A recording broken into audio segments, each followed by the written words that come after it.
Hi everybody, it's me, Omipon, and I'm a polymer clay artist. I mainly specialize in making polymer clay keycaps as well as polymer clay charms. I've been running my own small business for about 5 years now, and a majority of my income comes from making keycaps, so I hope to bring you along with me as I work on some keycap commission orders. I'm also going to be showing you guys how I prep my keycap bases to make a perfectly smooth base. So if you're interested in that, then keep watching. I'm also going to have timestamps for everything to make it easier for you guys. And then to take a break from working on keycap orders, I'm going to be working on Shopify charm orders.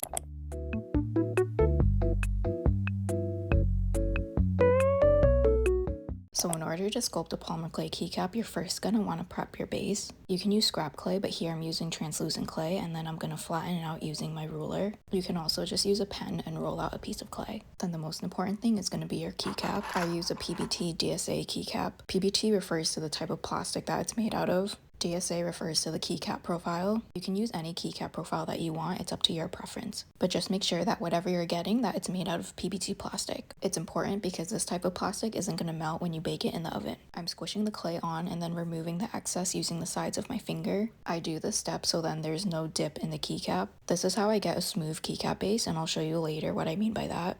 So now that we prepped our keycap, we can actually go in and start sculpting.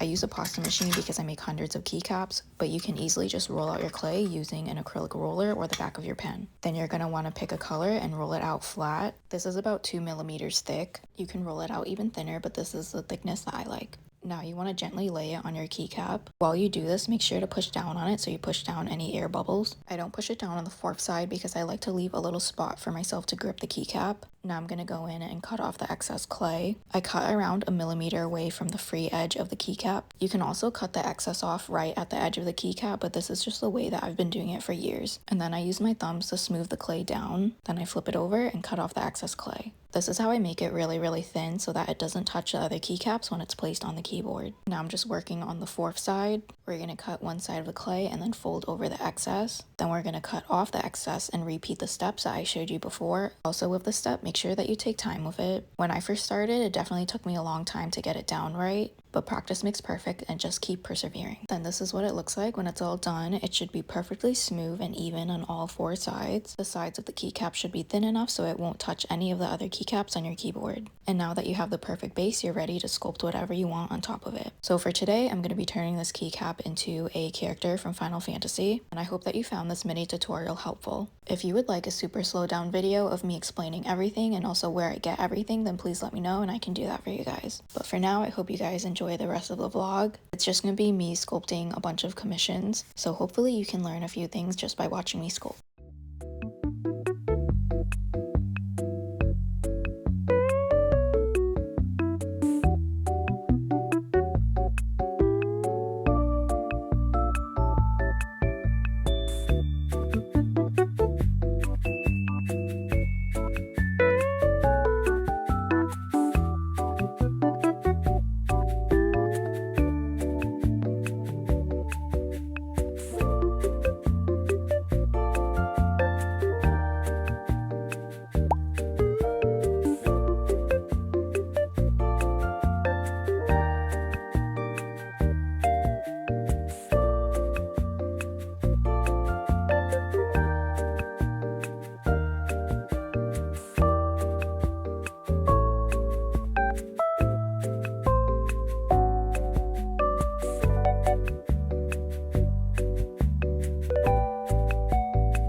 So these are all the keycaps that I have finished already. My favorite keycap has to be this one. This is someone's original character, and at first I was really scared to make it because of how many details are on it, but she's finally done and I'm happy with the way that she turned out. And then here's a little Kirby wearing a Pikachu hat.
For today, I'm going to be filming with my DJI Osmos Pocket 3. I like using this camera and my iPhone, and I recently discovered that I can connect my Pocket 3 to the tripod that I use for my iPhone. The only downside of this camera is that you have to color correct it, and I don't know how to do that at all, so it's a big struggle for me. So here's the reference for the next keycap I'm going to sculpt, and I'm also watching Queso.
sculpting for about 4 hours now. I don't know about you guys, but when I sculpt for too long, then my stuff starts to look really ugly. I think it's because my hands are so tired, so it starts to mess up a lot. I'm actually gonna take a reading break. Lately, I've been reading this book. Almost done, as you can see.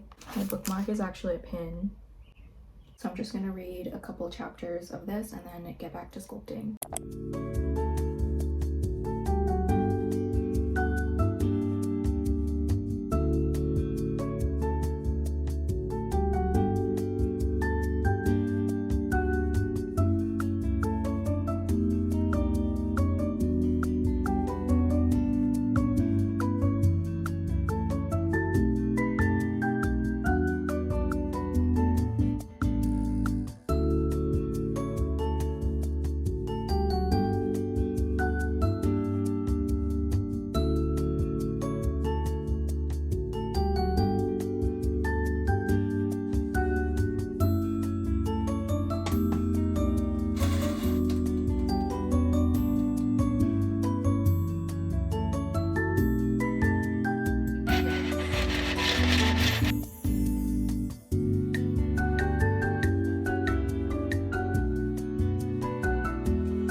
So far for commissions, we only have 3 more keycaps left, and it should be easy because it's keycaps I've made in the past. I hope I don't jinx myself by saying that. All of the Shopify charms have been sculpted. Last night and this morning, I've been working on sanding everything, and here they all are, or at least a majority of them.